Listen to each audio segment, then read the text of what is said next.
loob po ng 7 days, a lot of miracles have already happened. May ginawa na po ang Diyos. So we are opening this platform to proclaim po natin, iti-testify po natin yung mga ginawa ng tatlo lamang po mabibigyan ng pagkakataon. Kahapon po ang whole Jagia family went up to the prayer mountain and some of them already shared kung ano po yung ginawa ng Lord. And this time, let us publicly proclaim ang ginawa po ng Lord kung sino man yung mga nakatanggap ng miracles. Miracles after miracles sa ginawa ng Lord. You can come up on here on stage and pwede po nating i-testify. Tatlo lamang po, pasensya na po kayo. Okay, ito na po. Hallelujah. Magandang umaga sa inyong lahat. Andito po ako magpapatotoo sa Panginoon na napakabuti po niya.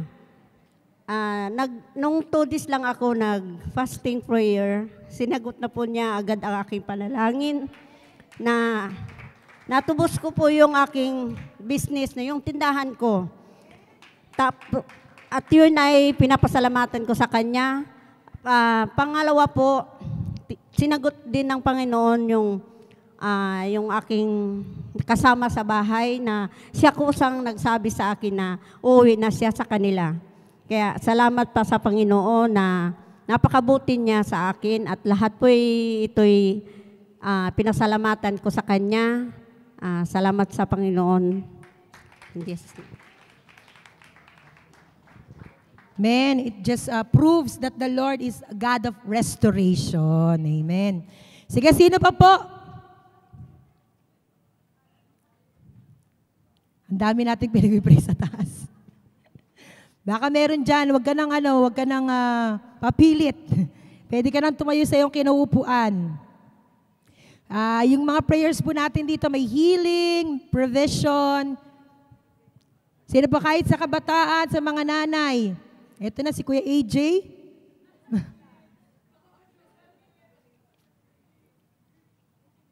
Si Gideon. Ito may testimony to eh. Nice. Ayun, gusto ko lang rin magpasalamat kay Lord. Ayun, kasi nag-try out ako sa school, basketball. Yan. And ayun, sinabi ko sa Lord, kapag di ako napili, ayun, okay lang, bawi next time. Pero ayun, kasi naisip ko rin, kaya siguro kapag di ako pinili ni Lord, pag di ako, ayun, napili, baka siguro, hindi sakto sa mga time. Kasi diba kapag nagde-training yung mga players, iba-iba yung schedule, may Sunday, Sabado, baka ganun ayun yung naisip ko, baka siguro pag di ako napili, baka ganun yung mangyari. So ayun, grabe yung pabor ni Lord, ayun, napili ako kasi sobrang dami na 58 yata yun. Syempre, malalaki rin yung mga yun. Sabi ko, lalakas na itong mga to. So ayun, grabe yung favor ng Lord na napili ako.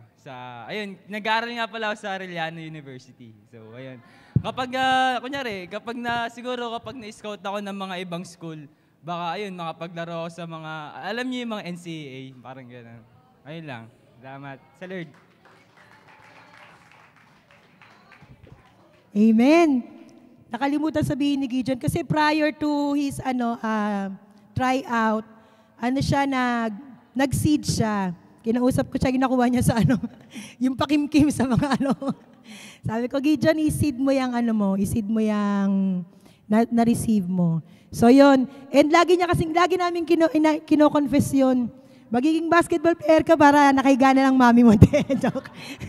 Tapos kagabi, nag-alolokohan nga kami. Nung sinabi niya nga, sobrang tuntua siya. And sabi ko nga sa kanya, it is really God's favor. It's God's favor. Wala yan sa laki, wala yan sa bilis. Pabor talaga yan ng Diyos. At balang araw, papanoorin ka na ng daddy mo sa iPad. Ikaw na yung pinapanood. Kasi pinapanood, puro yung mga negro, mga Kailangan yung mga Pinoy naman. Amen. Last na lang po. Sino pa po? Ito, last na to. Siguradong matindi ang ginawa ng Lord dito. Wala lang gustong tumayo. Isa, dalawa. Amen. Si Ate Masay. Parang napilitan ako na lang po. Ayan, glory to God. Magpapakilala po muna ako. Ako po si Maria Sara Isabel Nones. For short, Masay Reyes, one of the primary leader of Pastora Sara. And papasalamat po ako sa kabutihan ng Panginoon. Pagpasok pa lang po ng taon, in-increase po agad yung asawa ko. Yun. May promotion po agad sa kanya. And hindi po namin expected yun kasi sa industry po nila, mostly kapag hindi po nakakabenta, talagang inaalis po. At good thing po sa kanya for the past year, 2023, nakakota po siya. And hindi lang po yun, pinaboran pa po siya ng Panginoon na i-increase sa sahod niya. So, glory to God. And yung pinagpe-pray din po natin doon sa taas, answered prayer din po ko nung nag-decide po ako na na magpa-check up last week. For almost 3 years po na mag-asawa po kami ni Pao. Natatakot po akong magpa-check up kasi hindi ko alam kung masakit bang gagawin sa akin pag tinusok yung ko. pag tinransby po ako, pero nilakasan ko lang po talaga yung loob ko nung pumunta po ako sa ospital. And sabi ko, Lord, kung ano man yung mga maging resulta, ikaw po yung mag-glorify dito. And last week po, nakuha ko po yung result. Normal thyroid po ko, wala po akong hyperthyroidism, yung uterus ko normal, and yung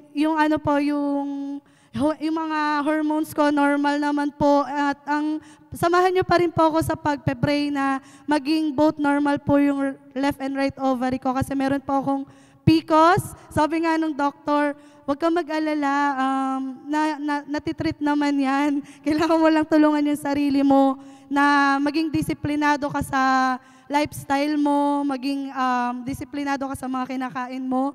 And glory to God po sa good result. Wala po kung any infection or any disease na kailangang i-treat ng malala.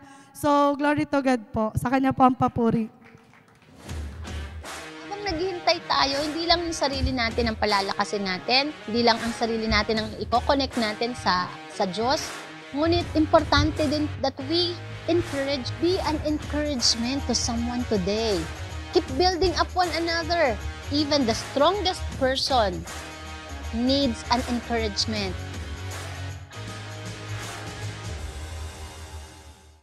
Lakasan niyo pa. Hindi para sa akin, para sa Panginoon. Amen. Yes. Magandang umaga po. Kahapon po, nagpunta po kami sa Prayer Mountain together with us. More than 70 leaders po nakasama po namin.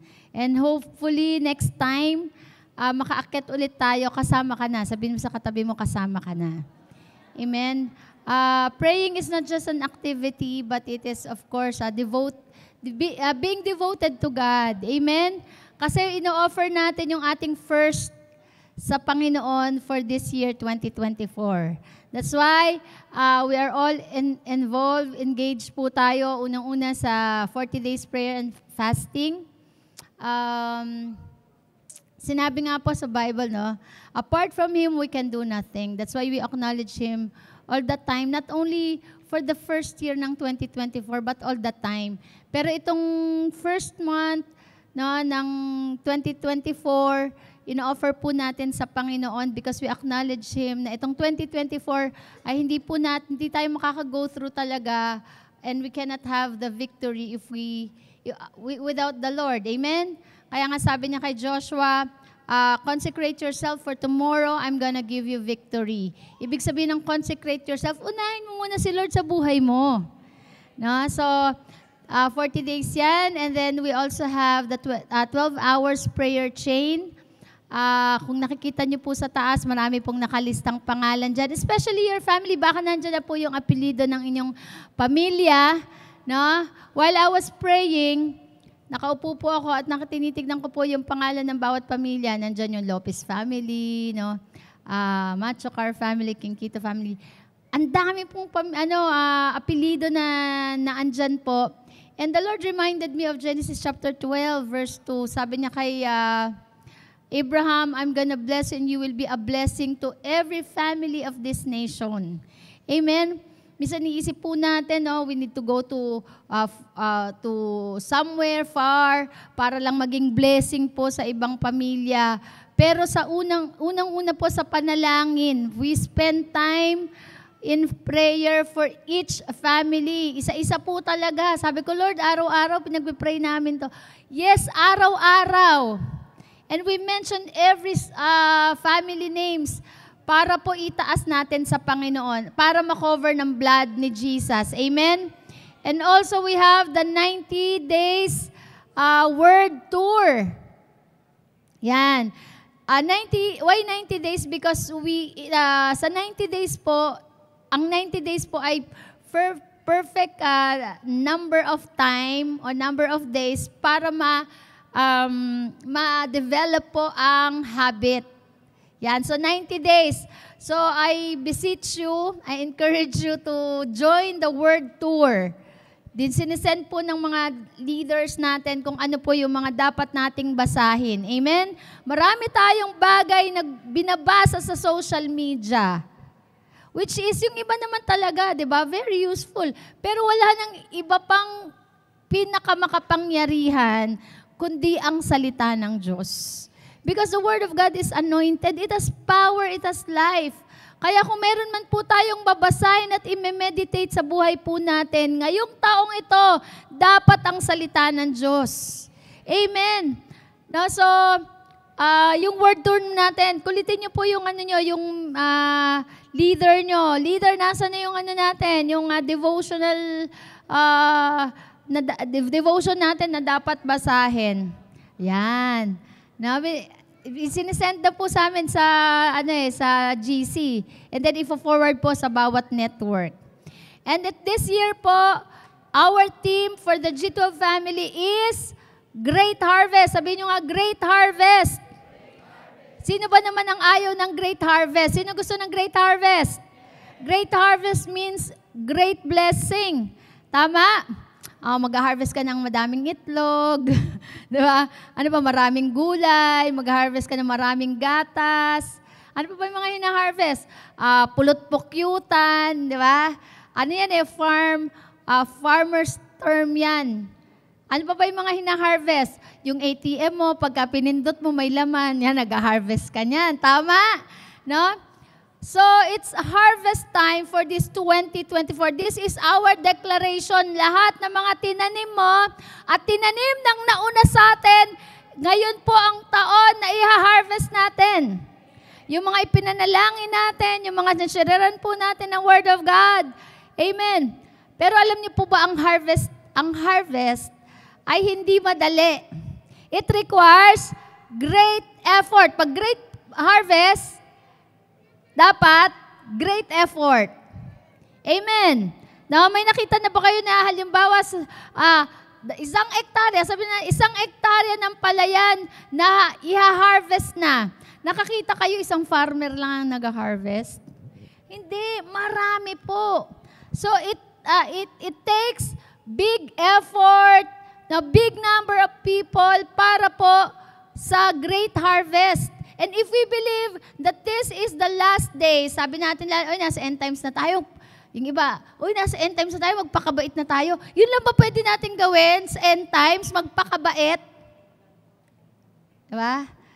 End times na. Ano na tayo? Bati-bati na tayo. Naman, tama lang, magpa-forgive ka na. Pero yun lang ba kaya natin gawin, mag-forgive? No. Meron pa tayong kaya o pwedeng gawin if we believe na end times na. And that is to reap the harvest. Amen. Ang sabi po ni Jesus, when he was on earth, nakita niya po ang crowd. Sabi niya, "Oh Jerusalem." When he saw the Jews, mga Hudyo, na talagang sunod ng sunod sa kanya, desperado, nagugutom, may iba may mga sakit, may mga pilay, no? They are lost. Sabi niya, "Oh Jerusalem, thousands of people are following him, needing for his help." Sabi niya, "Jerusalem, oh Jew," sabi niya, "you are like a sheep without a shepherd." Jesus was moved by compassion. Nung nakita niya po yung mga tao, nakita niya great harvest yun, thousands of people. Kaya nung sinabi niya, you are like a sheep without a shepherd, sinunod niya, kasunod ng verse po na yun ay sinabi niya na, pray to the Lord of the harvest to send more laborers. Because the harvest is plentiful, but the laborers are few. Therefore, ask the Lord of the harvest to send out workers, to send out leaders into His harvest field. Amen. We believe that we are in the end times. But what are we doing? Hindi po ako nang ko-condemn, but I mean, the Lord is warning, reminding us, if we are in the last days, pag sinabi mong ano na yan, great harvest yan, it means we are in the end times. Pamilya pa lang natin, harvest na yan eh. Hello? Kamag-anak pa lang natin, harvest na yan. So, hindi lang sapat na tayo magpapakaibaet sa end times. Kailangan po natin na mag-join tayo, mag-engage tayo sa harvest. Hello? Can I hear an amen? Amen. No? So, kung kailangan po natin ng great number of laborers and workers, this is about time that the church will do something. Amen. Hindi lang po si Pastora Sara, hindi lang po ang mga primary leaders, but of course, mga 144 leaders, kaya yung 144 leaders, meron tayong 288 activation. Ina-activate natin yung 288. Kaya ito, hindi po ito yung, ang dami naman activity dito sa sa Jagiya. Buong maghapon ng Sunday. Kasi intentional tayo. Intentional po tayo. If we will not activate these 288 leaders, susunod na 1,728 leaders na. Diba? Di mas malaki yun. Pero great harvest yun. Pag 1,728 leaders na po, great harvest talaga yan. Times 2 pa, babae at lalaki. Amen. So, we are preparing the number of people to send out to the harvest field. Because Jesus Himself saw the crowd that the harvest is ready. Sabihin mo nga, the harvest is ready. The harvest is ready. Tayo po na naka-deploy sa mga school, naka-deploy po tayo sa marketplace, naka-deploy tayo sa business place. Tayo po yung workers and laborers. Amen? Yun nga lang hindi activated. Anything na hindi mo inactivate, hindi mo magagamit. Amen? Tignan mo, bumili ka ng SIM card. Pasok mo sa cellphone mo. Hindi mo naman agad magagamit yun eh. Ano sabi ng instruction? You need to activate your SIM card. Dial 288-888. Di ba? Ganon din yung pinadalang ka ng credit card. Meron akong leader, sabi niya, Pastora, meron na akong credit card. Sabi niya, magagamit ko na ba ito? Ay, hindi mo pwede magamit yan. Sabi kong ganon. Kailangan i-activate mo muna yan. Tumawag ka muna sa customer service. And within 24 hours, saka mo siya magagamit. Kailangan i-activate. Marami po sa atin, Kristiyano, pero hindi tayo activated. That's why, hindi tayo engaged and involved sa harvest. Amen. Kaya kahit mismong pamilya natin, hindi natin nawiwin. Kasi nga, hindi tayo activated. Amen. That's why, dito po sa church natin, we work together. Sabi nyo, work together. Work together. And as in preparation for this whole 2024, kapon po nagkaroon kami ng quarter meeting, and we are all excited sa ating first Jagiya Mission Convention. Amen. Palakpakan natin si Lord. Ang pinaka-purpose po niyan ng ating mission convention ay to empower and activate and encourage yung bawat workers, leaders, and pastors ng Jagia so that we will be involved in the harvest field. Amen? So, hindi po ito tungkol lang sa activity, hindi lang din yan yung pumuposisyon tayo, no, we have the title, no. Because God has given us the work to do, and the work to do is to reap the harvest, to gather the harvest. Amen. Hallelujah. Hayaan naman natin ma-excite si Lord, si Jesus. Babalik na ako. And I'm ready. Alam mo, gustong-gusto na ni Lord bumalik. Kasi nakikita niya na yung paghihirap mo. Yung paghihirap. Gusto niya na bumalik. Kaya lang di pa siya excited. Kasi marami pang hindi pa nakakakilala. Marami pang mapapahamak. Number 1 dyan yung ating pamilya. Amen. Kaya nga, eto maganda ang plano natin. Meron tayong house reach, may outreach. House reach. Pag house reach, number 1 natin, target, yung family natin, ma-cell groupan. I mean, yung cell group na word, parang masyado na tayong gamit ng cell group, di ba? Di ba, Abraham? Pero yung house reach, the purpose is to share the gospel to our family. Because that is the only way para po makakilala ang ating mga mahal sa buhay. Sabi ni Paul, paano sila mananampalataya kung hindi nila naririnig? At paano naman nila maririnig kung walang nagsishare? Amen. Kaya ang maganda po dito, we need to be activated. All of us needs to be activated. Hindi mo na kailangan pumasok ng Bible school para ikaw ay makapag-share. Kailangan lang alam nyo yung story mo. Kung paano ka binago ng Panginoon. At kung ano ang pagkilos ng banal na Espiritu at ang Panginoong Yesus sa buhay mo. Amen ba? Anyway, kahapon po, share ko sa kanila yung missionary mindset. Pero hindi yun ang i-share ko ngayon. Na hindi yun ang binigay ng Panginoon eh. The Lord has given me a message of working together.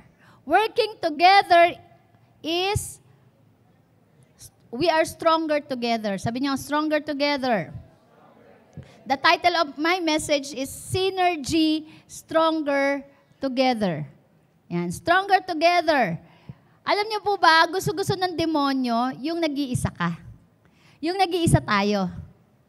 Hello? Kasi pag nag-iisa po tayo, madali niya tayong ma-deceive. Katulad ni Eva. No? Malamang LQ sila nun eh, ni Adan. Kaya naghanap ng kausap si Eva. At alam niyo po ba, pag mag-isa tayo, madali tayong ma-deceive. Hello? No? Kaya yung iba po fall into depression eh. And yung depression fall into suicide. Kasi bakit? Pag nag-iisa ka na wala ka ng kausap, natotorete na ang utak mo kasi binubulungan ka na ng demonyo. May nagpadala po sa akin. Sabi ko, bakit ka naman nagpadala ng ganitong klaseng video? Yung parang nilagay niya yung cellphone niya dyan sa puno. Sa puno siguro kasi nasa forest siya eh. Parang ganun eh. Tapos umupo siya sa isang upuan, sa parang log. No? Patay na puno. Katumba. Tapos binuhusan niya yung sarili niya ng, napanood niyo ba yun? Binuhusan niya, panood mo na yun, Jeff? Binuhusan niya yung ikaw yata nag-send sa akin, de, joke lang. Sabi ko, bakit mo naman sininto? Akala ko naman kung anong binuhusan niya. Akala ko patawa, yung mga ganun. Tapos sa kanya sinindihan yung yung lighter. Grabe talaga, kinain siya na nga po eh. Tapos dalawang sigawang na maririnig. Kaya alam niyo po, hindi maganda na nag-iisa ka. Dapat lagi kang may kasama. No? I mean, of course, in-encourage ko din that you isolate yourself when you pray. When you have a meditation, when you're reading the Bible, when you worship. Tama? Si Jesus kasi ginawa niya yun eh. Pero dapat, right place, right intention. Pero pag ikaw mag-isa ka lang, at lalo na kung may problema ka, nako, wag kang mag-iisa. You need someone to talk. Kaya alam niyo maganda to we have community in the church. Amen. Because community, we are stronger together. Amen. Ayan, inaabangan na lang ng demonyo yung mag-isa ka. Pag nag-isa ka yan, diyan ka na niya papasukin. Hello. Kaya nga sabi ni Pastor Alan, bakit ka magsosolo kung pwede naman tayo? Hindi applicable yan sa mga naghahanap ng jowa Ang ibig sabihin ni Pastor Alan, bakit ka pa magsosolo? Pwede namang magkakasama tayo. May leader ka naman. May co-disciples ka naman. Amen? So what we will be talking about is synergies. Say synergy. Synergy is biblical. It was practiced by our Lord Jesus Christ, ang synergy. No? So, ano ba ang synergy? It is a combined power of a group. Yung pinagsama-samang powers ng isang grupo na they are working together. Say, working together. Na pag nagsama-sama na at nagtrabaho na magkakasama, mas malaki, mas doble yung kanilang total power na naa-achieve kesa yung solo siya. No? So teamwork is at best result with synergy. We become more productive. Amen. Kaya yung synergy po, ito po ay pinapractice ng Biblia. Hello. No, ito bago ko ibasahin natin ang text natin. Alam niyo ba may history ang cone? Sino kumakain ng ice cream dito? Okay. Paano ka kumain ng ice cream? Kasi ngayon uso na yun may cup, yun naman talaga. Alam niyo ba, originally, nilalagay talaga siya sa paper cup. Paper cup. Yun talaga, wala pang cone nun. Ang nangyari kasi ganito, dito natin makikita yung power of synergy. Noong 1904, merong fair, World's Fair sa St. Louis. Mainit, so may ice cream, may nagtitinda si Arnold Fornashu. So, ang nilalagyan niya po ng ice cream ay paper bowl. Dahil, ayun nga, ang ice cream popular. Ngayon, dahil sa dami ng bumibili sa kanya ng ice cream, ay naubusan siya ng paper cup. Di ngayon, nung marami pa rin gustong bumili ng ice cream, wala na siyang lalagyan, wala na siyang paper, naghahanap siya. Kaso, dun sa katabing booth niya, may nagtitinda. Si Ernest. Ang tinitinda naman niya ay pastry. Pastry. Yung manipis na pastry, ganon. Yung niluluto din. Kaya lang mahina, matumal. So ngayon, nakita nung nagtitinda ng tin pastry, wala na siyang paper cup. Ang ginawa niya, niroll niya yung tin pastry niya. Ginawa niyang ganito, yan. Tapos nilagyan niya, ginulong niya sa asukal. Tapos sabi niya, try mo lagyan ng ice cream. Doon po nagsimula ang ice cream cone. Kaya ngayon, yung business nila nag-combine at lumakas yung business nila because of synergy. Say synergy. Amen. So, alam niyo na ang history ng cone. Let us read now from Exodus chapter 17, verses 12 to 13. Amen. This can be applied to any organization, to any group, and even in our family. Hello? No? Ito ay applicable at panggising din, especially sa mga anak. No? Kailangan po ng synergy sa family. Kasi baka mamaya, ang nanay lang ang nagtatrabaho. Imagine mo, nagtatrabaho na sa labas, nagnenegosyo na. Siya pa maghuhugas, siya pa maglalaba, siya pa lahat ang gawaing bahay. Tapos yung anak, hingi lang ng pera. Hingi lang ng baon. Pagod na ang nanay, pagod na ang tatay sa pagtatrabaho. Walang synergy sa bahay. Kaya tuloy, ang nanay, ang tatay, madaling manghina, magkasakit. Hello? Mga kabataan. Kailangan ng synergy sa bahay. Okay, let's read from Exodus 17. Joshua did, sabi dyan, Joshua did as Moses told him and fought the Amalekites. Kasi may battle against Amalekites. So sabi ni Moses, kahit dahil mga kabataan pa kayo, may energy kayo, kayo ang lumaban sa mga Amalekites. Well, si Moses, si Aaron at saka si Ur went to the top of the hill. Pumunta sila sa mataas na lugar. Nakikita nila yung battle habang nag-ongoing. Dahil nung time na to si Moses may edad na. Pero ito maganda, may edad at saka bata, nag-synergize. No? As long as Moses held up his hands, habang nakataas ang kamay ni Moses, Israel would win. Nananalo sila habang nakataas ang kamay ni Moses. Hello. Nagpe-pray si Moses. At habang nakataas ang kamay, nananalo. But as soon as he put his hand down, the Amalekites would start to win. Pagka nangawit na si Moses, syempre, hindi lang naman yan isang oras na battle. Minsan maabot po yan ng 24 hours. Mangangawit na. So nangawit na si Moses, na bumaba na yung kamay niya. Pag bumababa, natatalo na ang mga Israelites. And eventually, Moses' hand felt heavy. So, anong ginawa ni Aaron tsaka ni Ur? Hindi lang nagpa-cute.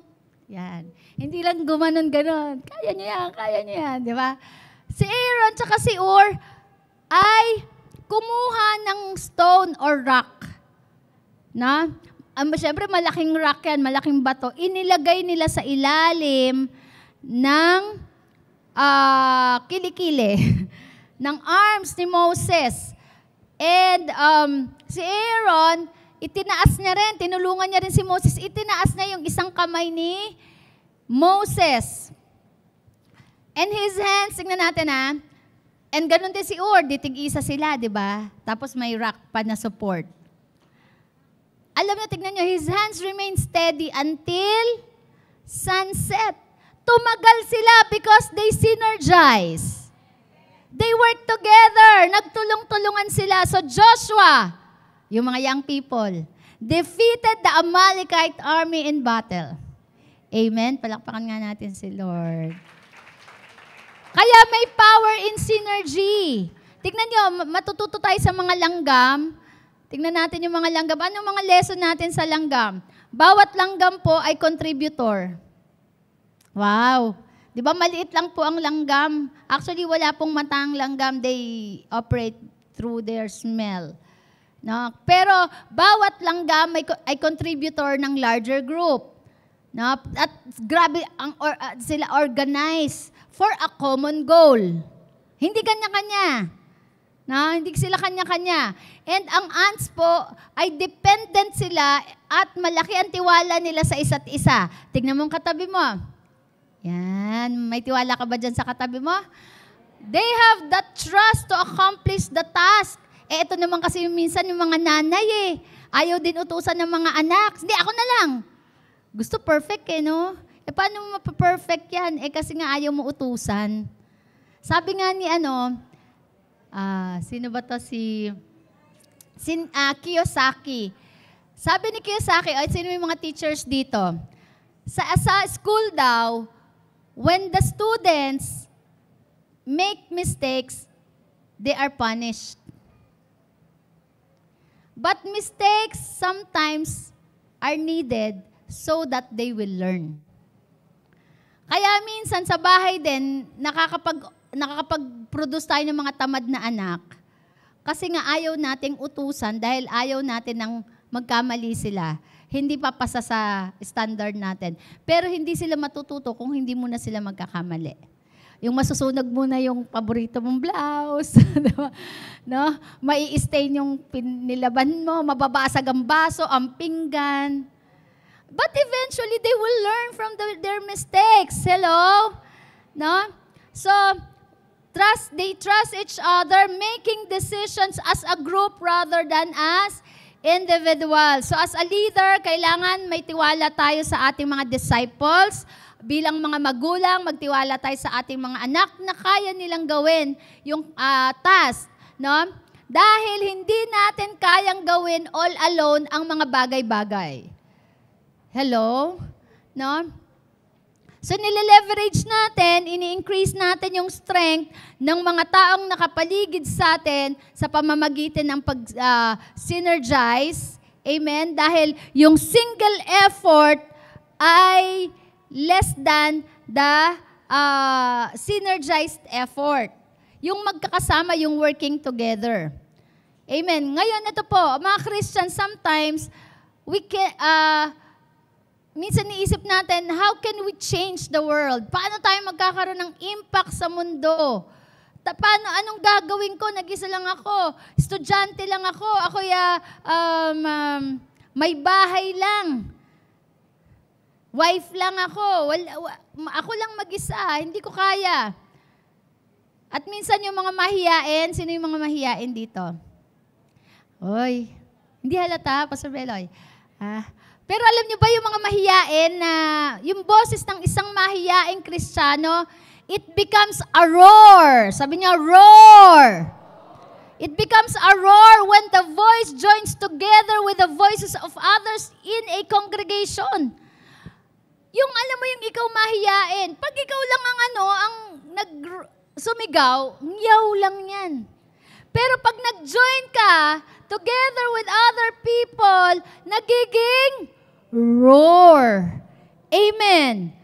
That's why synergy is very important. Nagkakaroon tayo ng impact. Kaya tuloy, tignan yung sabi, the noisiest team is the winning team. Naalala ko po yung Hinebra. Sinong nakaabot sa Hinebra? Grabe, Hinebra talaga. Yung parang, alam mo yung last 2 seconds. Napanood yun, last 2 seconds na lang. Lamang ng 2 points yata ang kalaban. Last 2 seconds. Tama ba yun, last 2 seconds? So, tapos, si Billy Ray Bates nun tsaka si Hackett. Grabe, yung the move nila, siyempre, plan yun, no? Tapos yung alam mo yung nakashoot pa, tas foul. Yung counted foul yung tawag doon counted foul. Itsura ni Hackett nun, mukhang kawawa. Alam mo yon? Pero grabe, yung free throw niya, syempre 3 points, nag-tie, shoot ni Hackett, Grabe. Pasok. Yung last 2 seconds na yun. No? So yung, alam mo yun, kasi yung crowd ang lakas makahatak. Ang lakas maika-encourage. Yung sama-samang encouragement, napabubus yung kanilang self-esteem, napubus yung esteem ng buong team. Kaya alam nyo, maigi talaga nasa team. Sabihin niyo, pasok ka sa team. No? And we will only truly impact the world by joining forces with other believers. Hello? Kaya nagbubuo tayo ng team. Yung bawat network, it is a team. Amen. So, tignan natin, synergy is where different entities cooperate. Lahat tayo nagko-cooperate advantageously for a final outcome. Kaya mga leader, no? Wala tayo ditong one-man band na ako lang ang magaling, ako lang ang gagawa. No. We build a team. And we encourage everyone to cooperate. It means teamwork. At ito ay nakakapag-produce ng better result. Sabi niya, better result. Kaya kahit sa family, ang family dapat meron siyang essence of team. Teamwork. Teamwork na mag-asawa, teamwork ng magulang sa anak. Hello?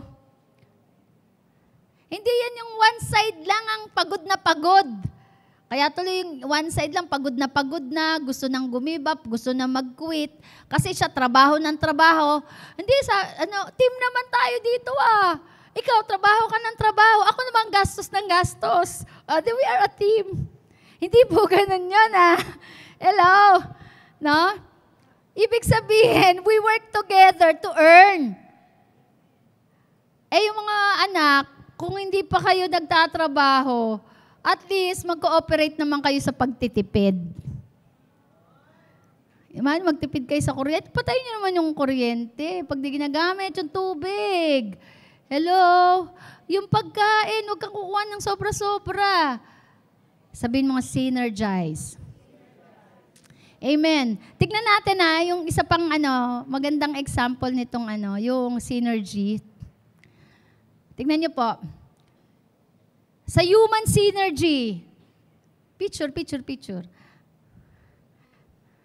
Halimbawa, may isang mama na maliit siya. Gusto niyang kunin yung apple. No? Si person A. Pero sobra siyang pandak. Maliit siya. Hindi niya makuha. Amen. Ngayon, meron din person B. Maliit din. Maliit din siya. Gusto niya rin kunin yung apple. Pare silang hindi nila maabot yung apple. So what they did is they synergize. Yung si person A, na medyo mas malaki lang ng konti kay person B, ayun, sumampa dito sa sa balikat ni person, si person B sumampa sa balikat ni person A, and then tsaka inabot yung apple. Hello. Parang sa politics din ganito. Alam mo sa mga politicians, kaya pala nagjo-join together sila. Halimbawa, si Katrina tatakbo ng president. Di ba? Di nakita ko yung synergy nitong huling eleksyon, si Katrina. Tapos, kunyari, ito si Marcos. Diba? Ito si Duterte. So they join together. Kayang mag-earn ni Katrina ng 2 million votes. Tama? Tapos, 1 million votes. Sabihin natin, 1 million votes. Si, vice, kung siya tatakbo, vice president, kaya niya mag-earn ng 1 million vote. Kung maghihiwalay sila ng tawag doon? Ng partido, mag-earn naman sila 1 million, 1 million. Pero pag nag-join together sila, pwede silang maka-earn ng 2.5 million. What does it mean? Mas makakapag-produce pa sila ng 500,000 more votes when they synergize. Kaya mahalaga talaga that working together gives us better results. Amen. Natutuwa po ako kanina habang nag-pray yung mga worship team, naririnig ko po yung worship team natin na lalaki.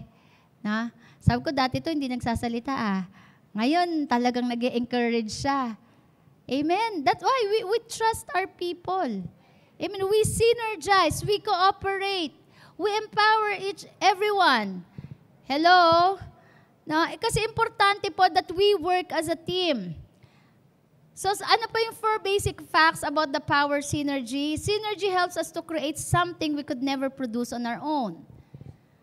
Working together, tunutulungan tayo na makapag-produce na hindi natin kayang i-produce ng mag-isa lang. Kaya nga kahit ang pag-produce ng baby, hindi pwedeng mag-isa lang. Amen. Sa pag-produce ng disciple, hindi lang pwedeng ikaw lang. Hello. Kaya yung mga leader, sabi ko dun sa mga nag-uumpisa pa lang, katulad ni Paulo, sabi ko, Paulo, huwag ka ma-discourage. Sige, tutukan mo lang kahit isa yan. Kasi pag na-impart mo ang power mo dyan, yung anointing, no, yung sarili mo, dalawa na kayo. So, you synergize. You become more powerful and you create better result. Number 2, the power of synergy is released as we partner with others. Nare-release yung power. What else? Community. Say community. Community is shared responsibility and releases the power of synergy. It's important that we are in the community. Kaya nga yung Great Harvest, hindi kaya ni Pastora Sara lang mag-isa yan. Hindi pwedeng si Bishop Oriel lang. If we want to transform this nation, hindi lang kaya ng isang church. Hindi lang pwede kayang isa ng bishop, kahit mayroon ka pang pinakamataas na title. No, bigyan ka ng pinakamataas na title, bishop ka pa. Kung ikaw lang mag-isa, hindi mo kakayanin ang Great Harvest. We need one another. We need other pastors. We need other leaders. And number 4, true kingdom synergy extends to the next generation. Yan ang maganda, yung naipapasa natin sa mga susunod na mga henerasyon o sa ating mga anak. Ito po ay na-practice sa Book of Acts ng early church. Basahin natin sa Acts chapter 2, verse 44. Ano sabi dyan? All the believers were together and had everything in common. So, hindi strange ang synergy sa early church. Lahat ng believers, sabi dyan na all, say all. Lahat ng mananampalataya, they are working together, they are praying together, they are fasting together, they are spreading the gospel together, and they had everything in common. To the point that they sell their properties. They have one mind. Mahalaga po yun na magkakaisa po sa isip, sa utak, kaya sa pamilya, dapat magkaisa ang nanay at saka tatay. Amen? Nagsisimula yan sa magulang. Amen? Kaya alam nyo mga kabataan, maganda talaga mapangasawa nyo kaparehas ng pananampalataya nyo. Kasi tignan nyo, pag nakapag-asawa kayo ng hindi parehas ng pananampalataya or maghahatakan kayo kung ayoko mag-church, ikaw na lang. No, pupunta ako sa mall, maghahatakan kayo. Pero pagka you have in common, magkakasundo kayo, alam nyo na ang Sunday, pupunta kayo ng church together with your children. Hello? O mga kabataan, nakikinig ba kayo? Kaya mag-pray maigi kung sino mapapangasawa, ha? Kailangan kasi may synergy sa family. Sabihin mo sa asawa mo, dapat may synergy. Genesis 11:6, anong sabi dyan? The Lord said, even the Lord Himself was so impressed with the synergy of the Israelites, of the creation, of the human being. Nakita ng Diyos, ang mga tao nagbi-build ng Tower of Babel. Pataas na, sabi kasi nila, tara. Wala pang wala pang ibang language noon. Isa lang ang language noon . Sabi na, tara, mag-build tayo ng tower hanggang sa makaabot sa langit para maabot natin ang Diyos. Nagsama-sama sila, nagkasundo sila, napatayo si Lord. Nakita niya, ang mga tao nagkakaisa. You see, even the Lord Himself is so amazed with the unity of human being. Sabi niya, the Lord said they are one people, they are working together with one language. And this is only the beginning of what they will do. Now, you see, now nothing they plan to do will be too difficult for them. Pag magkakasama, walang mahirap. Kaya sa mag-asawa, pag nagkaisa, kahit may problema kayo, walang mahirap. Sa mag-asawa, sa mag-anak, kahit may problema kayo financially or whatever the challenges that you are facing in the family, when you are synergized, when you are working together, walang sisihan. Pag napapagod ang tatay, ako naman, nanay naman. O pag napagod na ang tatay at nanay, yung anak naman na panganay. Hello? Sabihin nyo nga, synergy. Why synergize? Why we need to synergize? Or why we work together? Number 1, ito yung pinaka-foundation natin. Now, bakit bilang church, we need to work together? Bilang pamilya, why do we need to work together? As a nation, why do we need to work together? As a community. Alam niyo po, isa sa mga progresibong mga bansa, pagka in-observe niyo po, katulad ng Korea, Japan, Singapore, pag pupunta po kayo sa ibang bansa, isa ang ma-observe niyo, bakit sila progressive? Because they are united. They are one with their president. Yung mind nila, sumusunod sila sa leader nila, sumusunod sila sa presidente nila, sumusunod sila sa disiplina. Tayo, no, di ba? Pagka minsan dinidisiplina, ano ba yan? Tigpit naman yan. Ay, bawal magtapon ng basura. Doon na lang sa tabi. Alam mo yung we have a lot of arguments, no? Na hindi tuloy nakakapag-workout, hindi nagiging progresibo dahil ang dami nating question, ayaw natin mapag-cooperate. So ngayon, bakit tayo magsi-synergize? Applicable to sa lahat, no? Number 1, the cost to unite is Jesus' death. Ito po yung foundation natin. Alam nyo ba na ang separation, para lang ma-resolve yan, ang naging bayad po ay kamatayan ng ating Panginoong Jesus.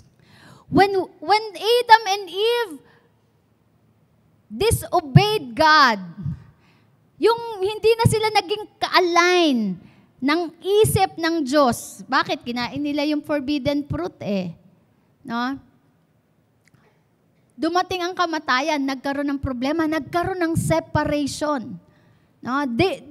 The human and God, the human and divine was separated. We're separated because of sin. But Jesus gave the solution through His death. Ibinigay ang solusyon sa pamamagitan ng ating Panginoong Yesus para lang ma-reunite tayo sa Diyos. Kasi mahalaga talaga ang unity. Kaya si Jesus napako sa krus para tayo magkaroon ng reconciliation with God. We can have reconciliation with the Father. The cost to unite is Jesus' death.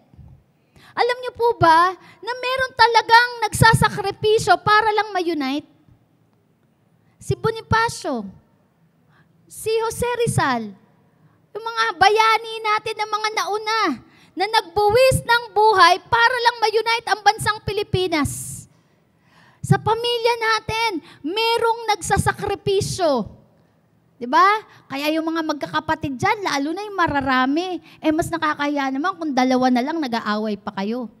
Yung nanay at tatay tuloy, hindi nila alam kung saan pupunta. Hindi, paborito mo kasi yan yung mga anak mo. Mga ganong diba?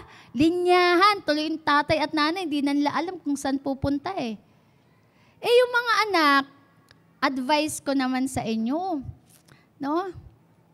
Since ang unity po ay biblical, sabi nga, ano ba yun? Tapusin na, limutin na, tayo'y magkaisa. Iabot mo ang iyong kamay. Ito naman, sa mga in-laws, sa mga magbibyenan, biyenan at saka manugang, ganun din. Nagkakaroon ng disunity sa family. Hindi alam tuloy ng asawa kung saan siya papanig. Sa nanay niya o sa asawa niya. Hello, tahimik kayo. May nagsasakripisyo para lang ma-unite Si Jesus, He gave His life so that we can be reunited and reconciled with the Father.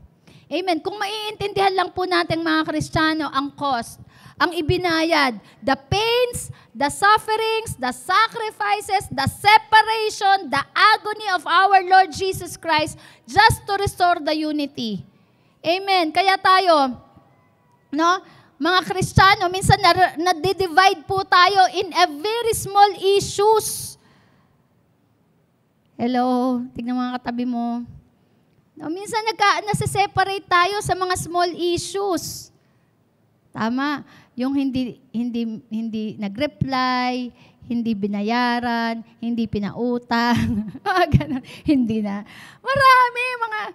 Maraming issues na minsan nagkakos ng division na pwede naman gamutin. Pwede namang maayos kung babalikan lang natin kung ano ang ibinayad para lang tayo magkaroon ng unity. Amen? Sometimes we refuse to work together. Naapektuhan po tayo yung greater good of the world. Katulad niyan, no?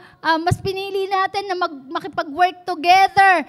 Meron tayong advancement of His kingdom. Meron tayong great harvest. Kaya lang, we refuse to unite. We refuse to work together. Hindi na ako sasali dyan. Hindi ko nagagawin yan. Hindi kami magkasundo. Mas malaki yung nag-iintay sa atin, greater harvest, salvation of people. The people will be kept away from hell. Amen. Alam mo, naalala ko po yung tatay ko, hindi ko po talaga makalimutan yun. Galing po ako sa encounter. Sinulat ko na talaga lahat ng mga offenses. Siyempre, from family, ganyan, bla bla bla. Paglabas ko ng encounter, tatay ko, sabi ko, tay, nasan yung makinang minana ko kay Lola? Hindi makasagot. Sabi ko, lumaki yung mata ko. Sabi ko, binenta mo! Sabi ko gano'n, binenta mo! Hindi rin sumasagot. Talagang galit na galit talaga ako. Galit na galit ako kasi syempre minana ko. Hindi naman ako marunong manahe. Pero nagalit talaga ako. Tapos alam mo, on the spot, kinausap ako ng Holy Spirit. Sabi niya, patawarin mo ang tatay mo. Pag diyan mo yan pinatawad, mapupunta na, mapapa-impyerno yan. Sabi niya, ang makina, mababaha, akalawangin, maluluma, masisira, tapos tapula na. Pero ang tatay mo, pag di mo yan pinatawad at di mo binate, mapapa-impyerno dahil sa sama ng loob. Alam mo, para ako binuhusan ng, ng yelo, buho talaga, yung bloke-bloke. Alam mo, simula nun, nagsisi ako, sabi ko, Lord, patawad. Sabi kong gano'n. Lord, patawad po. Pinatatawad ko ng tatay ko at lahat pa ng mga masasama niyang gagawin. Mga offenses na gagawin niya, pinatatawad ko na. Simula po nun, gumanda at umayos po yung relasyon ko sa tatay ko. Amen. Sometimes mga small things that we allow, yung minsan mga, kahit nasabihin mo, lupain pa yan. Pag namatay ka, iwan ng lupa. Pero yung kapatid mo, may kaluluwa yan. Ang masaklap, di kayo magkita sa langit. O, pwede rin magkita kayo parehas dun sa baba. Kasi di ka nagpatawad eh. Amen. Kung pera, money matters, wala din yan. Amen. Kaya alam mo, turo ni Jesus, sabi niya, kapag may sumampal sa'yo, ibigay mo yung kabila. Alam niyo, nakita ko doon yung valuing people eh. And preserving the relationship. Because the value of soul, it has eternity. Sabi, pag may nanghiram sa'yo, nanghingi ng jacket, bigay mo kumot. Pag nagyaya sa'yo 100 kilometers, gawin mo 200 kilometers. Extra mile ka. Just for the sake na masave ang taong yan. Hello? Naintindihan po natin? You know, we have the trap, we are fall in the trap of offense. Kaya nagkakaroon ng division sa grupo, nagkakaroon po ng division sa family, nagkakaroon ng division sa church. Why? Because of the trap of offense. And nami-minimize po yung effectivity natin. Hello, na dapat sama-sama tayo, mas malaki sana at maganda ang resulta. Kaya lang, hindi bati-bati, magkakagalit. Kaya tuloy, less. Kaya alam nyo, sabi, united we stand, divided we fall. Dahil yun ang gusto ng demonyo, hindi tayo magkakaisa. Dahil pagka watak-watak tayo, hindi natin siya kayang harapin. Tignan nyo po si Moses, si si Aaron, si Joshua at ang buong tropa nila, magkakaisa sila, natalo nila Amalekites. Amen. Amen. Kahit si Lord nako-confuse pag divided tayo. Hindi siya makakilos kasi magkakaiba po tayo. Amen. And even sa church. Kaya we encourage everyone to pray, to fast, to join with us. No, we will be joining in the great harvest. Why? Kasi work to ni Lord. We need to be united. At sa maraming church po, nabibigyan po natin ng foothold ng puwang ang demonyo sa buhay po natin pagka inalaw po natin ang offense. Ano ang antidote sa offense? Anybody? What is the antidote to offense? Forgiveness. Kaya nga si Jesus, no, masakit pa, may dugo-dugo pa, fresh pa yung blood, no? Hinahamak pa. Anong sabi niya? Father, forgive them for they do not know what they are doing. Alam niyo, hindi lang po isang beses sinabi ni Jesus yung Father, forgive them. Father, forgive them. Father, forgive them. Alam niyo kung bakit? He was shouting forgiveness. Dahil ayaw niyang makapasok ang demonyo. Amen. Kaya nga yung minsan sama ng loob, huwag mo patatagalin yan. Ipa-deal mo kay Lord dyan. And release forgiveness. Release forgiveness. Amen? No? Sabi po sa 2 Corinthians 12:25-27, so that there should be no division in the body, but that its parts should have equal concern for each other. Amen. Equal concern for each other. Magkaroon tayo ng concern sa isa't isa. Walang division. Yan sinabi ng Biblia. Ayan po ang challenge ni Paul. Para tayo po ay mag-synergize. Ano po sabi sa 1 Peter 5:8-11, be self-controlled and alert.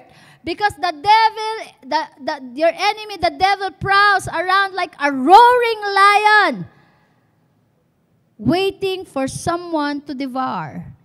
Alam mo ang iniintay niya, yung nade-devour niya, yung nag-aalaga ng offenses. Sabihin mo sa sarili mo, hindi ko allow ang offenses. Kaya nga sabi ng Biblia din, pwedeng magalit, huwag magkakasala. Do not let the sun go down in your anger. Nagkakasala po tayo pagka di tayo nagpatawad. Anong sabi ng Biblia? Pag di ka nagpatawad, hindi ka rin patatawarin. Malinaw po yung sinabi ng Biblia. Kaya nga, paano tayo hindi magkakasala pag galit tayo? O di pwede ka magalit 30 minutes. O sige na, extend na natin 1 hour. Pero after 1 hour, mag-release ka na ng forgiveness.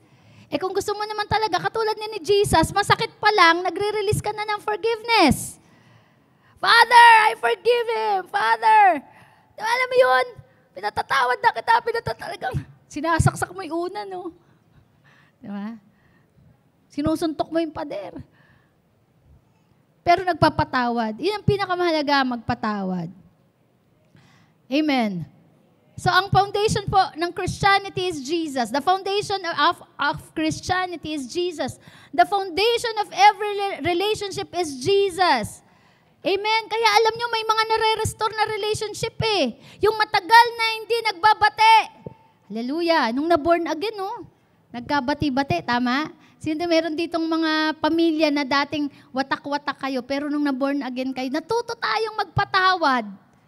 Natuto nating mahalin ang tatay natin, ang nanay natin, ang ating mga kapatid. Why? Because of Jesus. The foundation of our Christianity is Jesus Christ, His forgiveness. Makita na natin sa sarili natin, tayo mismo, offender. Wala dito sa loob ng room na to na hindi na-offend ang iba. Amen. Naka-offend ka. Naka-offend ako. Unang-una nating na-offend si Lord. Pero nung nagpatawad tayo, hindi sinabi ni Lord, sige, tumambling ka muna ng mga 1,000 bago kita patawarin. Walang ganon. As you confess that you have sinned against Him and you ask for His forgiveness, automatic yan. Sabi niya, I'm gonna wash you like you are purified, katulad ng yelo, as if hindi ka nagkasala from east to west. Ang layo ng offense na yan. Ibig sabihin talagang ang record mo, blanco na, borado na. Ganun magpatawad ang Diyos. Amen. Hallelujah. Kaya nga, He warned the church of this and prayed for us to be unified, not divided. Si Jesus mismo, bago siya bumalik sa Ama, nag-pray siya bago siya i-crucify. No? Etong prayer ni Jesus, John 17:20, "My prayer is not for them alone. I pray also for those who will believe in me through their message, that all of them may be one." Sabi niya, may be one. All of them may be one. Father, just as you are in me, I am in you. The Father, the Son, and the Holy Spirit are united. Kaya sabi niya, maging isa sila, maging united sila, katulad natin. Yun ang prayer ni Jesus para sa kanyang mga disciple, para sa ating pamilya. Amen. And sabi diyan, may they also be in us so that the world may believe that you have sent me. Paano maniniwala ang tao, ang mundo, mga unbeliever, na si Jesus ay tagapagligtas na galing sa Diyos kapag tayo united? Amen. Paano mo makukumbinsi? Paano natin makukumbinsi ang community kung mismong sa cell group hindi kayo magkasundo? Ang cell group ginagawang chismisan. Hello? Pinag-uusapan ang kapatiran. Hindi ganon, ha? Amen ba? Hallelujah. Sabi ko sa inyo, may tamang lugar para pag-usapan ang problema. Hindi sa cell group. Kasi ang cell group dapat nag-empower. May tamang tao din para pagkwentuhan kung kanino ka magsasabi. Hindi sa grupo. I warn you, mga primary leaders, mga cell leaders. Amen ba? Ang kultura natin panglangit. Tayo po ay mga kingdom people. Kaya, in order for us to convince the unbeliever, we need to be united. Paano kung pag pinagchichismisan nyo yung kapatiran mismo, taga-Jagiya, di narinig na nila, bakit ganun mo taga-Jagiya? Nagchichismisan sila tungkol sa pastor nila, gano'n, di ba? Sa leader na yun, bakit gano'n? Ay, naku, di na ako mag-church dyan. Hindi yan authentic. Kunyari lang yan, mahal nila isa't isa. Amen. May natututunan po ba tayo? Sabi ni Jesus, sabi niya, para ang mundo maniwala na sinend mo ko, make them one. Amen. And sabi, from the breath of death, wounded back, mula sa kamay, paa, sa likod, sa tagiliran, na tinanggap ng ating Panginoong Yesus, ang most concern ni Jesus, bakit niya tinanggap yon? So that we will all be united in His community. Amen. Jesus wholeheartedly wanted the church to be one. Jesus wholeheartedly wanted the family to be one, to be synergized, to be together, working together as a team. Amen. Hallelujah. Kaya, sa family, balikan ko lang, kayo mag-asawa, wag nyo ring ikukwento sa iba yung flaws ng asawa nyo. Huwag niyo ikwento sa nanay niyo, sa tatay niyo, yung sabihanan. Para lang makakuha ka ng, hindi yun matured na way. Hindi po matured way yun. At hindi yan love. Hindi yan pagmamahal. Selfishness yan. Kinukwento mo yung, yung flaws ng asawa mo. Di syempre, nabobroadcast yung kanyang weaknesses. Sino naman ang mapupulaan yan? Di ikaw din. And mawawala ng tiwala yung mga tao sa asawa mo. Amen. The mature way is isumbong mo kay Lord. Ipag-pray mo ang asawa mo. Amen. Kung gusto mo naman, sa pastor mo. Pero huwag kang mag-share dun sa mahina ang pananampalataya. Amen. May natututunan ba? No, minsan kasi nagkukwento tayo, makakulang tayo ng simpatsya. Pero hindi po tama yon. Hindi yun pag-ibig. Hello, kahit po tayo lagi nasa church. Pag hindi po natin iniisip ang concern para sa iba, if we are not operating in love, no? Saan sabi ng Bible sa Corinthians? Kahit magbigay ka pa ng limpak-limpak na salapi, mag-thanks ka, gumawa ka ng himala, kung wala kang pag-ibig, katulad ka lang ng isang tambol na nagkikreate ng ingay. Dapat may love. Sabihin mo, love. Amen? So, Jesus until today cries out for teamwork. Sabi niya nga, teamwork! Kasi dahil alam ni Kristo, alam ng ating Panginoong Jesus, pag nag-work together tayo, the world and the people will believe in Him. Ano sabi ni Henry Ford? Henry Ford say, teamwork is the ability to work together toward a common vision. Ano ang vision ng church? Ang hina naman. Kita nyo, united tayo in unity. Alam nyo ba ang vision ng church? Hindi yan mahaba. Dalawang ano lang yan. Dalawang phrase lang yan. Tama? 1, 2, 3, go! What is the vision? To win souls and make disciples. Matthew 28:19 to 20. Amen. The ability to direct individual accomplishments toward organizational objectives. So ito po ay fuel, ito ay gasolina para lahat po tayo may commonality, no?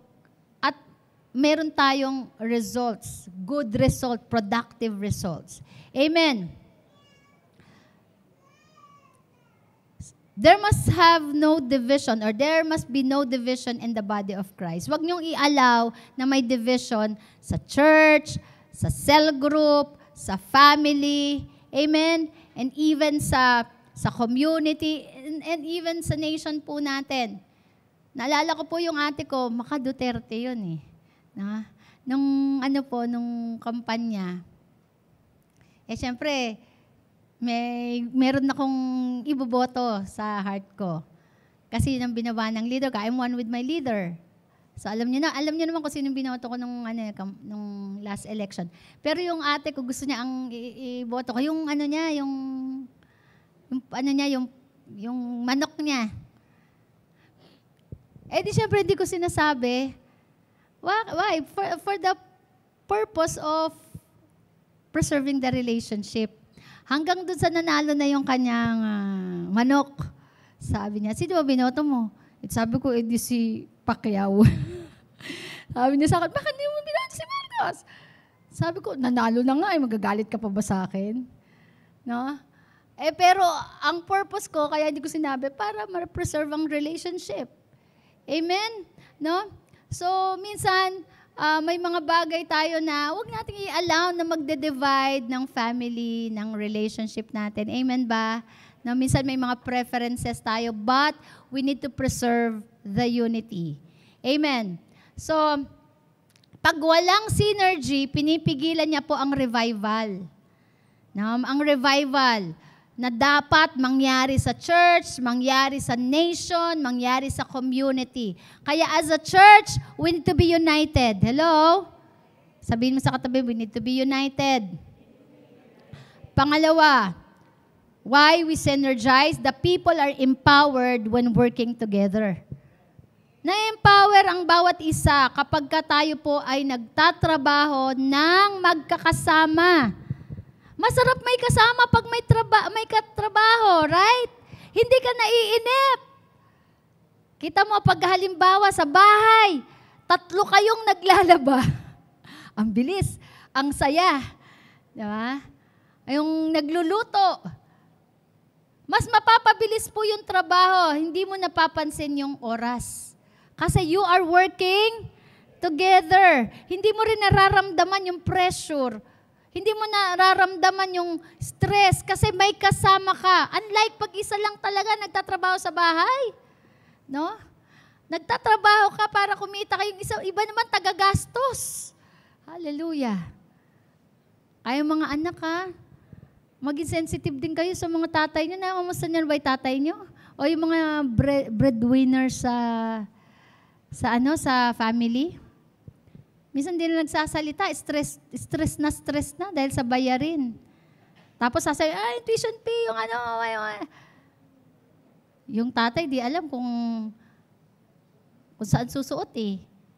Minsan ayaw na umuwi ng bahay.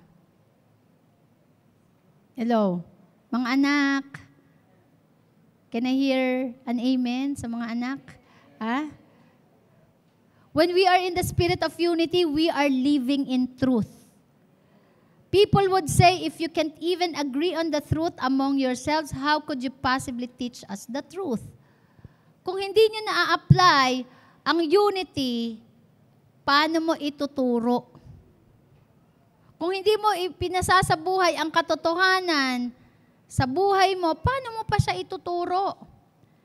It's so sad that we who call ourselves Christian and can become stumbling blocks. Minsan nagiging stumbling blocks tayo sa iba, no? Na gustong ma-energize. Kaya nga, ito, isa ko din gustong ituro po sa mga taga-Jagians.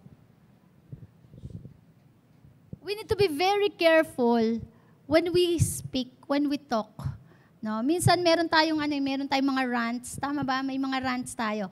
Praise God, wala nang nagra-rant na taga-Jagia sa Facebook. No? Pero halimbawa sa usapan, eto mga leaders makinig po kayo. Ay mga medyo matured na. Hindi lang sa edad, pero matagal na rin sa Jagia. Yung pagka may bago, huwag kayo mag-uusap ng problema. Huwag niyong pag-uusapan yung someone that you have a problem. Amen. Mag-ingat po tayo. Kasi, kaya po sila pumunta dito. Maaring kasi may problema sila. Gusto nilang ma-energize ang spirito nila. Gusto nilang ma-empower. Pero tapos ang dadat na nila problema. So, nakaka-drain. Tama? Nakaka-drain. Kaya kailangan natin self-control. Sabi mo sa katabi mo, self-control. Ay, bibig pa naman ang pinakamahirap kontrolin. Hindi lang sa pagkain yan, pati sa pagsasalita. Yung minsan, yung nasa isip na tumatakbo sa isip, hindi pa yan nako-construct hindi pa masyadong nagpa-process, sinasabi na agad eh. Kaya minsan, yung nasabi na, ay mali pala.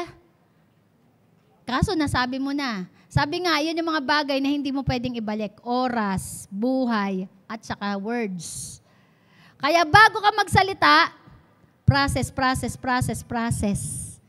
Before you speak.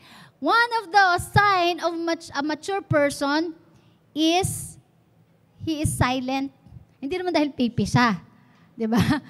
Pero, he choose to be silent. Alam niya kung kailan siya dapat magsalita at alam niya kung kailan siya hindi dapat magsalita. Amen. Why? Because he or she is considering other people who will gonna hear him. Amen. Ano sabi ni Paul? Everything is permissible, but not all is beneficial. Pwede ka magsalita ng lahat ng gusto mong sabihin, pero ang tanong, beneficial ba? Yan ang thinking, ang thought ng mga matured. Pwede nating sabihin, pwede tayong mag-rant anytime, anywhere. Pero the question is it beneficial to those who will gonna hear you? Amen? Kaya minsan we push away other people than drawing them in love and unity na ipinangangaral ng ating Panginoong Yesus. At yan ang dahilan kung bakit namatay ang ating Panginoon. No? So let us not deceive ourselves. People are watching us. Sabi mo sa katabi mo, people are watching us. People are listening to us. They are looking for a community with synergy. Ako personally po, I am looking for a team that is united. Ayoko talaga ng team na nagsisiraan. Na nagsisiraan sa isa't isa.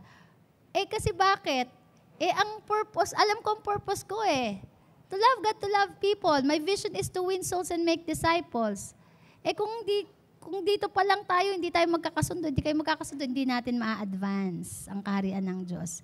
Amen. Hindi natin magagawa effectively. Ang gusto pa naman natin, maximum results. Amen? No, buti na lang ang primary, united. Amen. Palakpakan natin ang Panginoon sa buhay po nila.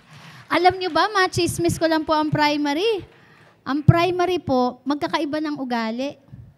Merong maingay, merong medyo suplada, merong distrikta, meron naman tahimik. Ganun merong comedy. Yung magkakaiba po sila ng ugali.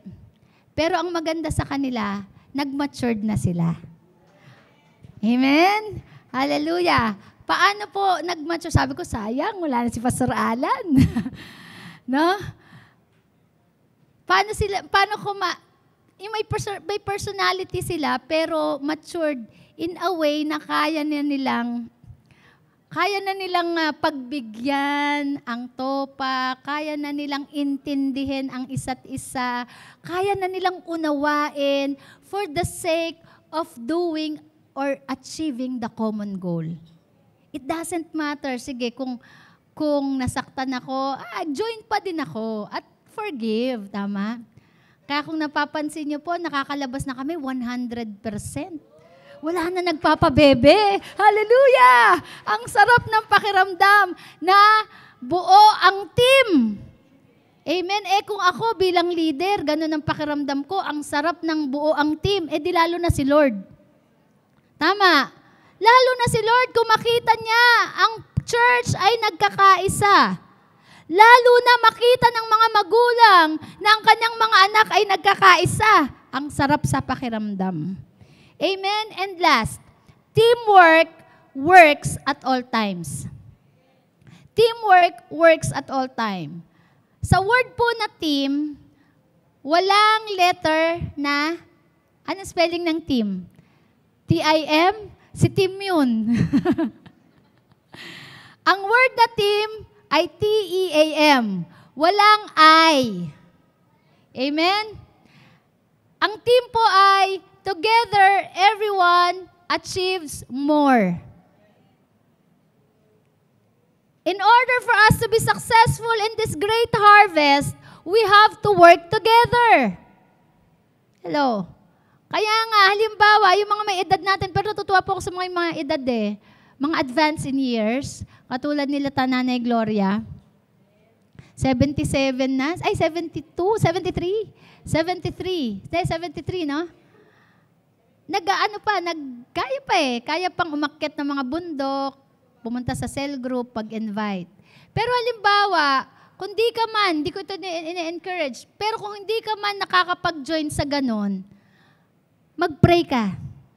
Pray for the church. Pray for your pastor. Pray for the leaders.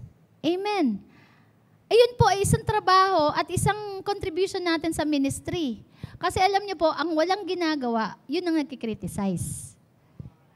Di ba usually pag walang ginagawa, yun ang mapakriticize. Hindi pantay yan, hindi pantay. Tabi nga, pangi. Ano ba kaya ang gulo-gulo niyan? Di ba pati, pag si pati gumagawa, lahat ng malin nakikita ko Pero pag ikaw ang tumatrabaho, di ba, may contribution ka, hindi mo nakikita yung mali Kaya maganda po, everyone is involved. Everyone is involved in the great harvest. And number 1 po, ayun, prayer. Pangalawa, invite your family. Pray for your family. Share the gospel to your family. Ang team po, you cannot just pull together without cooperation and passion from everyone. Kailangan po may cooperation. Say cooperation. No, kaya win or lose, we are side by side no matter what happened. We are there to help everyone to grow to be the best we can be. Amen. Yung nagtutulungan tayo, hindi tayo nagpapagalingan, hindi tayo nagko-compare sa isa't isa. We help one another. Tinutulungan natin yung mahina. Amen. Sa team po, walang yung magaling ako. Walang superstar sa team. Lahat tayo kailangan. Everyone is needed. Amen. The focus of synergy is God's miraculous power at work. And Jesus was God, but He Himself, you see, si Jesus mismo, Diyos siya, pero hindi niya inattempt na gagawin niya ang mission niya ng mag-isa. He recruited partners. Tama. Si Jesus nang nag-involve sa ministry, kumuha siya, tumawag siya ng ilan? 12 disciple. Hindi niya ginawa ang mission ng mag-isa. Amen. Sabi po ng Bible, it's not good for a man to be alone. Because loneliness is a curse of modern society. Kaya nga yung mga Ito, iba yung brokenness sa loneliness na sinasabi ko. Yung mga mag-isa, yung nag-e-emote mag-isa, yung nag-a-isolate mag-isa, ito yung dumadating siya sa depression na napupunta sa suicide. Kaya mahalaga po that we have community. Meron, ito lately lang nabalitaan maganda yung babae. Nag-suicide siya. No? Nakakalungkot po. Kaya yung mga nakikita, nakakasalubong mo, kausapin. Tsaka i-avoid natin yung nambubuli.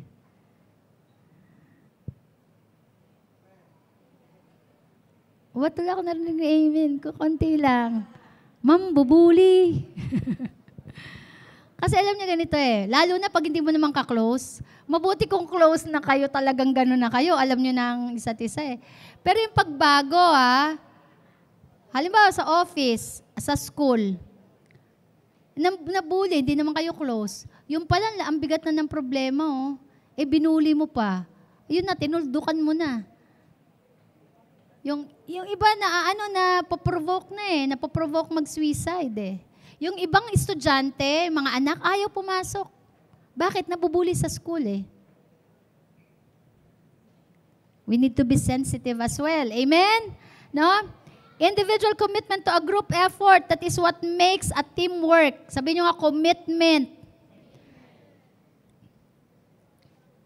Ang sa football games po, walang nananalo na mag-isa lang. Synergized teams do. And individuals are not God's plan for reaching the world.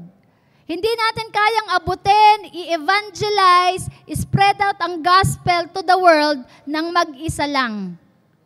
We need a team. We need to synergize teams. Kaya po kahapon, nag-pray po tayo. Sinabi na natin, paano ba tayo magiging contributor ng Great Harvest? Meron na tayong bago. Bubuksan po natin this year, La Loma Outreach. Amen. Uumpisahan po sa hometown ni Baxter. Andun yung tatay niya, andun yung mga kamag-anak niya. Amen. Pero nagpipray natin, Tanay Outreach. Hallelujah. Ano pa ba yung nabanggit? Kogyo Outreach. Asan na si Chester? Chester at saka si Vine. Di ba? Ano pa? Bulacan. Bulacan Outreach. Pinagpipray po natin dyan kasi andun yung nanay ni Ate Pet, Pastora Pet. Diba? Ano pa? Arienda Outreach. Si Christian at saka si Mikay. We synergize the team. Ako ba kung kaya, libutin ko kaya yung mga outreaches na yun. Sabi ko, ilan ang outreaches? Sige, bilangan mo. 12. Naku, malamang bibigay ang katawan ko kung ako lang. But we synergize. Amen? No? So to reach the world, to advance the kingdom of God, to reap the harvest. Anong sabi sa Psalm 133 verse 1? How good and pleasant it is when brothers live together in unity. Natutuwa ang Diyos. It is good and pleasant, napakabuti, napakainam, kaaya-aya, ang sarap sa pakiramdam, ang sarap tignan ng nagkakaisa. Kaya nga alam niyo po, we mature the people in the church. Kasi mga immature lang talaga ang nagkukos ng division. Nako, medyo mabigat yan, pero totoo. Bakit? Tignan mo nga sa bahay po, 6 ang anak ko. Sila si Jasmine Johnson, medyo na yan malalaki na yan Ang madalas po talagang pabebe sa amin, si Steph. Pag natatalo sa laro, umiiyak Kahit ako, inaaway ako Sabi ko, pag sumali ka sa laro, tanggapin mo, talo ka. Pinatulan Tapos iiyak na yun, gagawa na siya ng kagulo na. Ayaw na namin maglaro. Kasi immature pa Pero yung mga matured, alam na nila tanggapin. Amen. Nagkukos yan ng unity. Marunong magbigay, marunong mag-unawa. Si Jesus, alam niya ang power and energy to change the world, and that is to synergize team. That's why He recruited 12 disciples.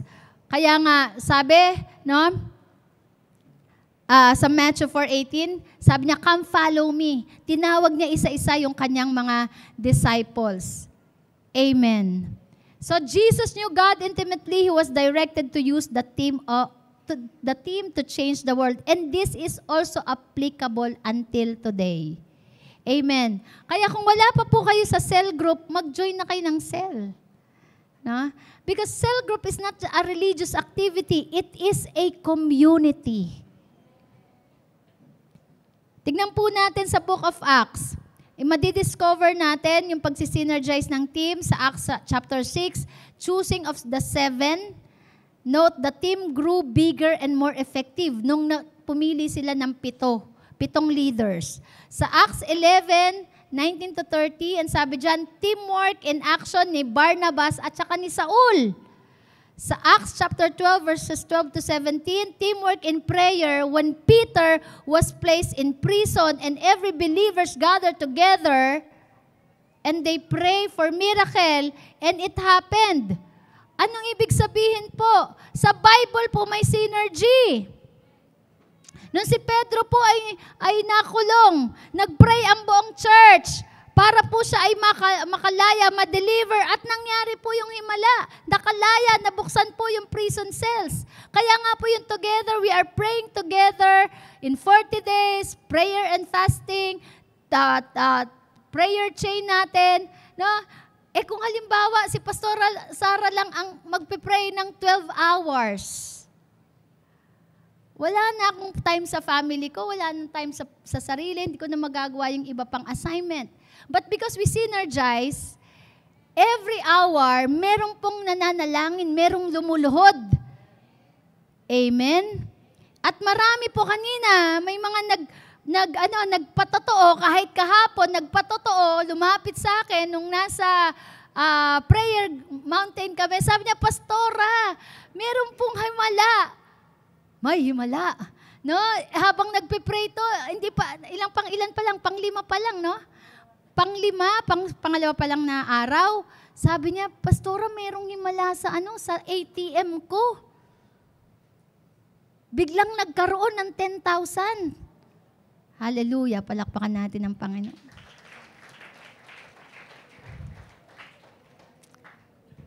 Napakaganda po ng patotoo niya Kanina, inaabangan ko siya magpatotoo So, minodel po ni Jesus kung paano mag-build ng team. Kung ano ang concept ng team. Amen? No? So, ang Book of Acts, sinergize ang teamwork para ma-spread ang gospel, para ma-unleash, ma-sustain, at ma-reach ang world. Amen. And Jesus does this by using different people at different positions on His dream team. Tandaan niyo po, yung 12 disciples ni Jesus, hindi perfect. Parang yung primary lang po ng Jagiya. Pero, yung pag-alam mo na tanggapin ang isa't isa, you exist not just for yourself, you exist for the team. Amen?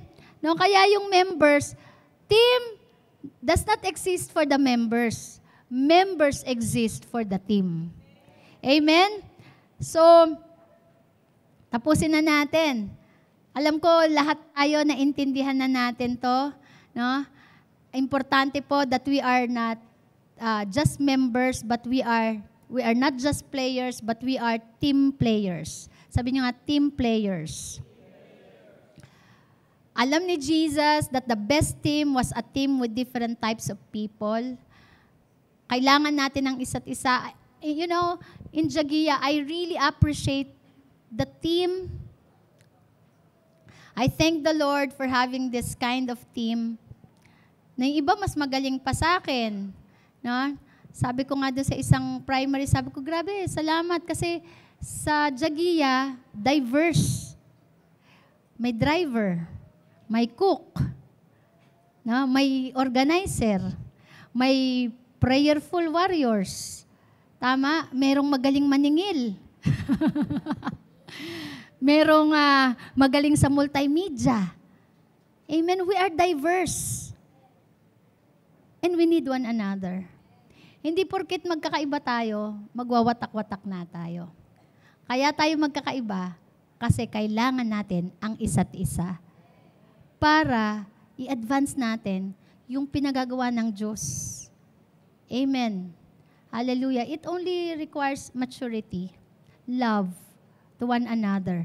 Kung meron ka hindi gusto sa katabi mo, hindi kayo magkaugali, magpasalamat ka, hindi kayo magkaugali. Kahit sa mag-asawa, yung nagkakatuluyan, hindi naman talaga magkaugali eh. They complement. Amen? Yung isa magastos, yung isa matipid, they complement. 'Di ba? Kung yung puro kung puro tipid lang, kawawa naman yung pamilya nyo. No, titipirin naman sa ulam. Titipirin sa lahat. Kaya yung isa naman magastos kasi nakikita niya naman, kaya naman, pwede. So they complement. Amen. Yung isa tahimik, yung isa maingay. They complement kasi sa disiplina, hindi naman pwedeng puro wala kang salita. Kailangan may salita din. So sa atin po dito, sa family natin, sa church, sa community, we are not perfect. We are diverse. We are created this way. Pero isang bilin ni Jesus. Sabi niya, love one another so that people will know that you are my true disciples. Amen. Tayo po tayong lahat. Hallelujah.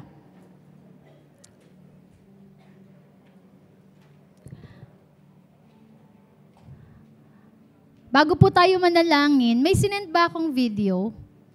Pwede po panoorin natin tong video na to, pero nakatayo na po kayo. Look at this illustration. Hayop po sila. They are animals. They are birds, kind of birds. But they know how to synergize and they know how to value one another.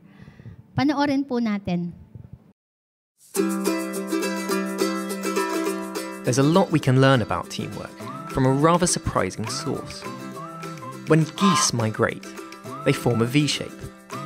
Whilst it looks pretty, it also has some important functions in terms of working as a group.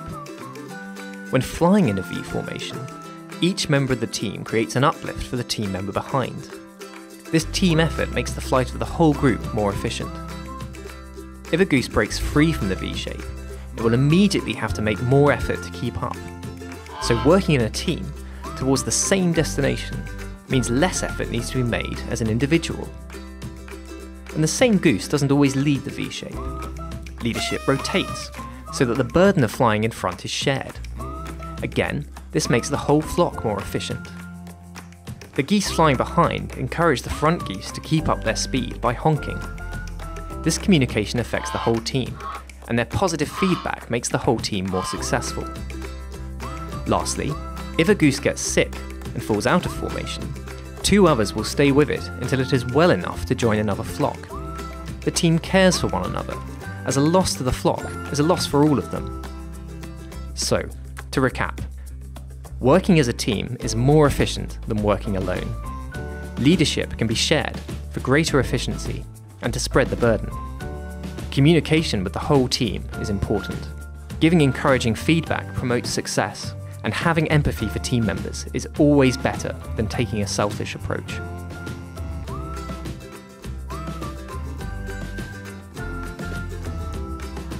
Nag-form sila ng V-shape.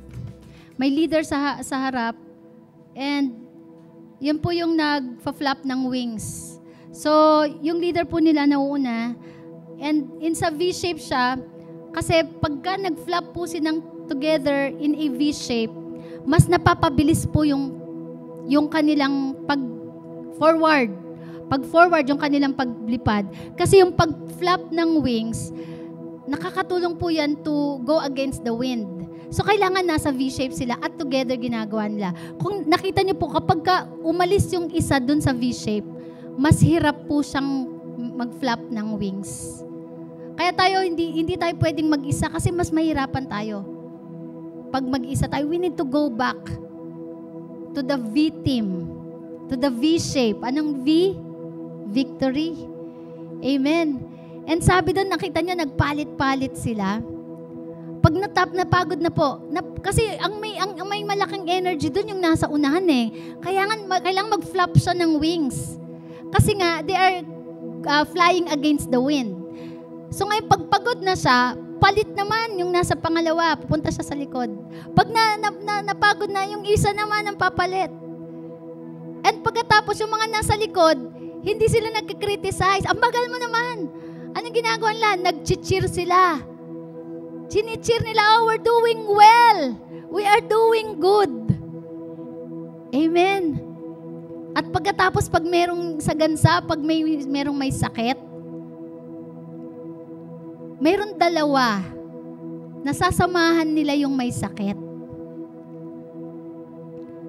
Tapos hihintayin nilang mahil hanggang sa makabalik, sasamahan nilang makabalik dun sa paglipad.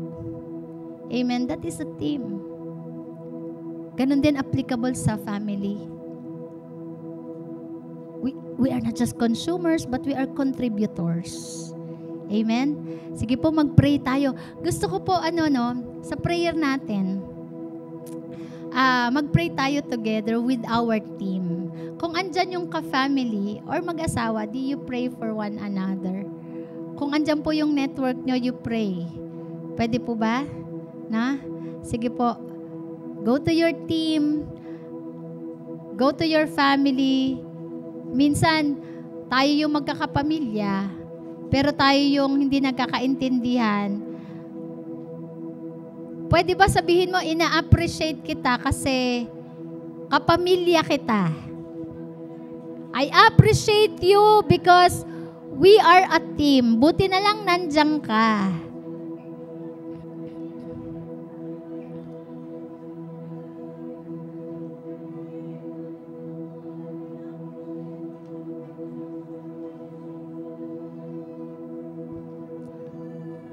Wag lang kayo mag-pray. Wag lang muna kayo mag-pray. Ang una nyong gagawin, i-cheer nyo yung leader nyo. I-cheer mo yung tatay mo. Tama ba? Akala natin kasi okay lang sila eh, pero napapagod din pala. Kailangan din pala ng encouragement. Amen. Hallelujah. Yung mga tatay,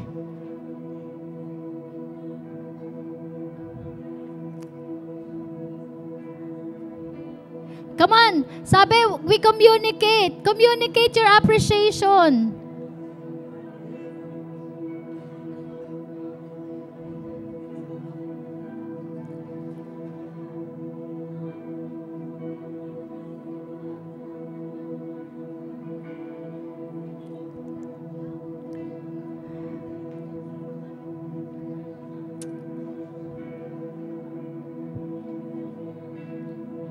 Thank you, Lord. Thank you, Lord. Hallelujah.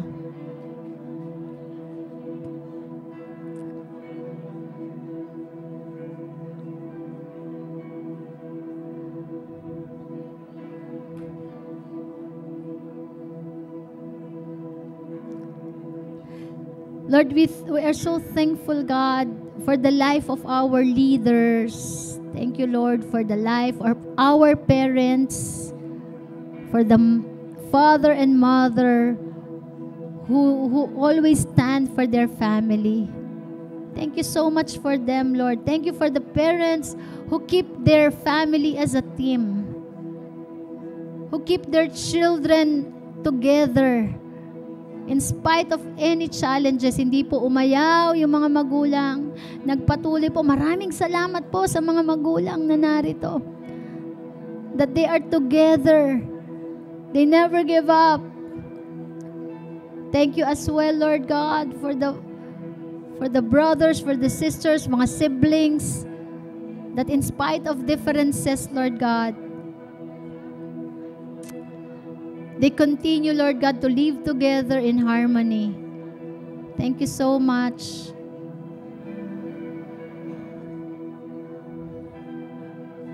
Amen. Hallelujah. As a church, we will going to synergize.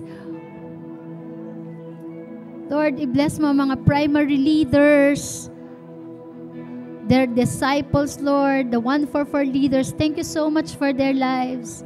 Lord, that every one of us will be a team player. Every one of us will mature in love. Every one of us will join together, Lord, regardless of differences. Lord, bless the team. Bless us, Lord God, with the spirit of unity, so that we can fulfill and be part of the great harvest. Thank you, Lord.